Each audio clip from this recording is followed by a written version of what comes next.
And the mechanics around cars that old. So the first guy said it was the heater core. Second guy, but he didn't want to change the heater core because he was too busy. So we changed the heater core out. Still not getting heat. It's kind of heater core is kind of warming up, but it's not really getting. I suspect there's a blockage somewhere before the heater core, maybe an air pocket. But here's the thing: while I was going through the process of elimination, I checked all of the blend door actuators, right? And the blend doors are working, and the heater control is working. I checked, and the thermostat is correct. So I checked all of the obvious stuff. When I put the directional control to defrost, right? Yep. It's blowing air out through the fresh air intake. So I'm thinking, and I checked, and the blend doors are working. They're closing. It's recirculate. The blend door is moving up and shutting off the fresh air, and I'm getting air through the defrost. It's not 100%, but it is blowing. Right. So the driver's side vent is not working, and the leftmost side of the dashboard defrost is not working, and I'm getting air blown out through the fresh air intake. I'm not sure what I'm thinking there. I'm thinking either the evaporator is totally clogged.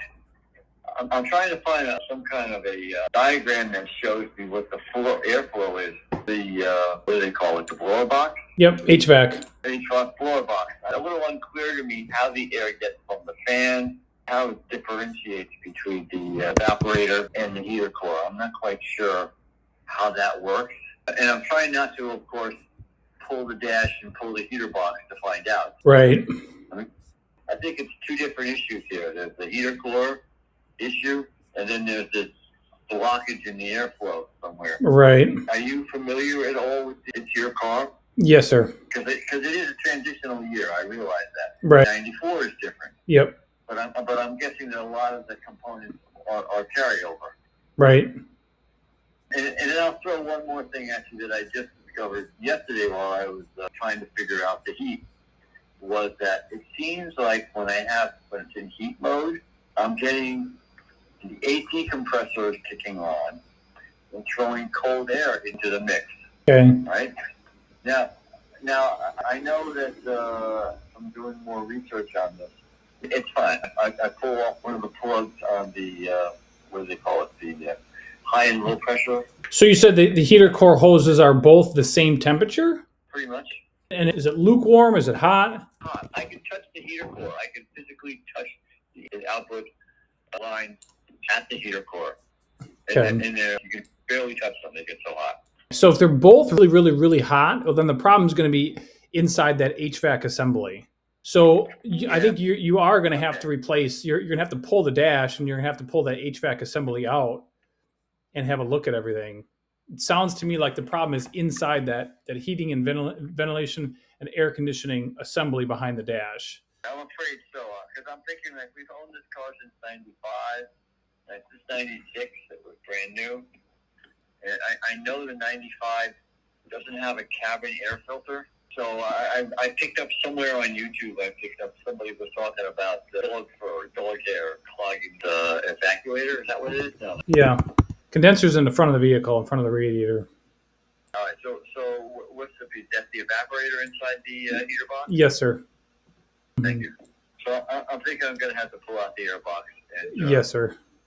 Or get someone to pull the air box out for me, one or the other. Correct, right. I think that's what's going on, because if you got heat going into the dash, but the heat's not coming out of the dash, if you got good flow through the heater core, well, then it's going to be that usually the blend air door motor or the actuator or the door itself is sticking or broken, and that's why you're not getting heat inside the cabin.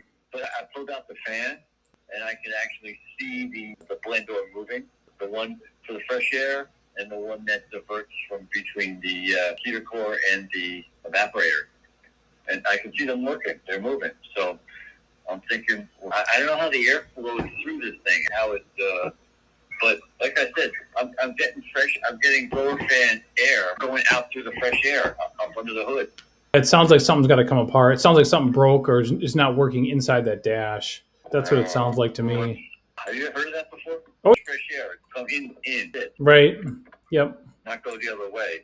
What you could do is you could take a temperature regarding the heat. You could take a temperature of the heater core hoses going in and coming out.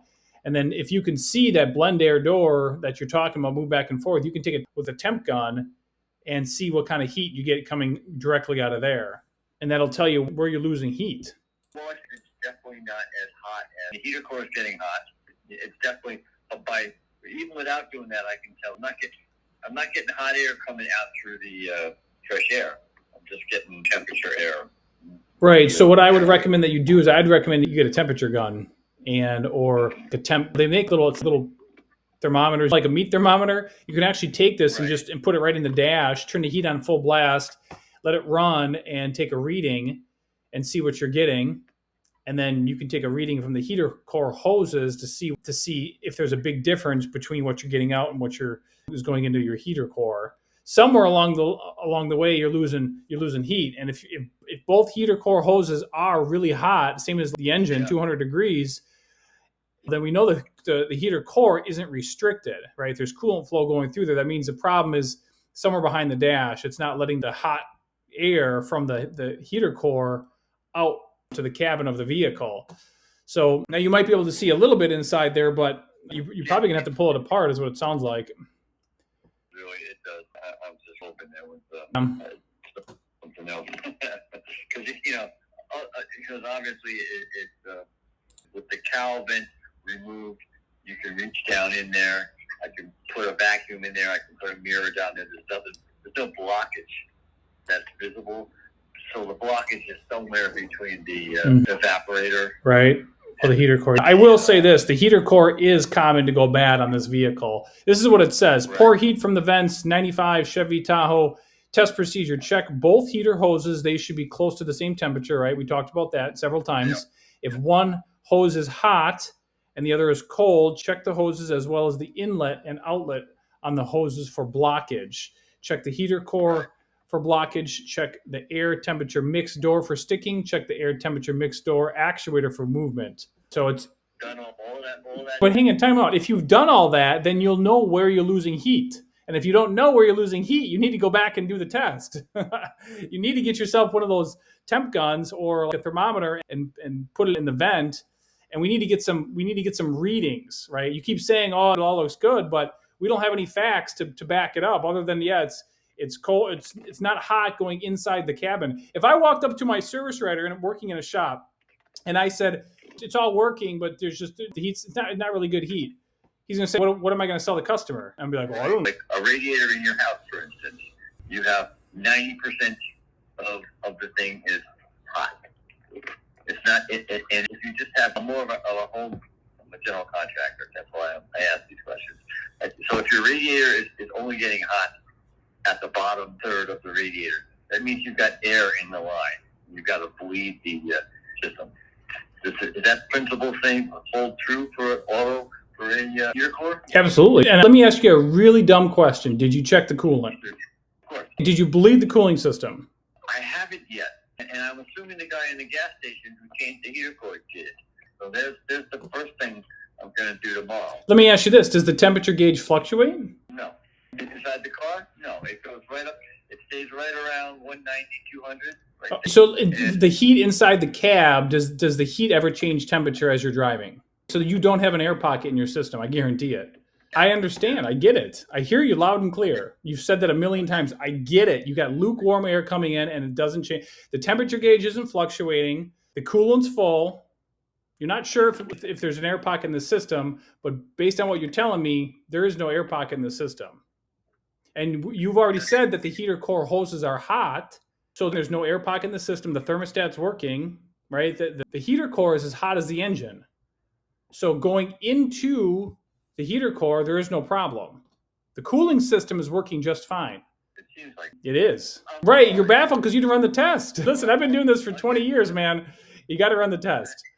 So do me a favor. Go ahead and run the test. Write this information down and just reply back with the results, all right? So what we want to do is we want to get a temperature reading of the heater core hoses, both in and out.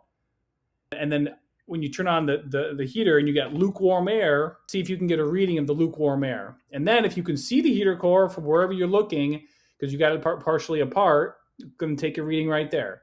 And then let's do that, and let's reconvene, and maybe we can reconnect tomorrow or later this week, and then we can kind of go over the readings, and I can help point you in the right direction. But I think I know where we're going. Lead the system just to make sure. I don't really trust the You can do that. No, it's not. Okay. And you know what? I had it in my garage, and I just checked it, not leaking it, and I'm not getting any. When it's cold, it's at the right mark on the reserve. Right. And when it's hot, it goes up to the right level on the reserve, and then there's no fluctuation. So it seems like it's right. The gauge is working. The cooling system's working. And the only other thing I was thinking of, and this is just outside the box, it's a 95, is the radiator cap. Could there be less pressure in the system? Could there Not be enough pressure? Could there be not enough pressure because of the radiator cap? Well, if the radiator cap was bad, it would allow a few different things to happen. A, it could leak coolant. B, it wouldn't suck the coolant from the reservoir back into the radiator. If or it doesn't sound like the radiator cap is bad, to be honest with you, based on your description. I understand what you're trying to do, my friend. We got no heat, and it's cold here in New York. I understand, my friend. And we're not in California. Yes, sir. It's cold. All right, so thank you. You know what? I'll do these tests. Okay, it's like a plan, my friend. I'll be looking forward to your reply. Just go ahead and write those information down, and then you can either reply back online with that information, or if you want, I can just give you a call back right away. You can just let me know, and I can call you back.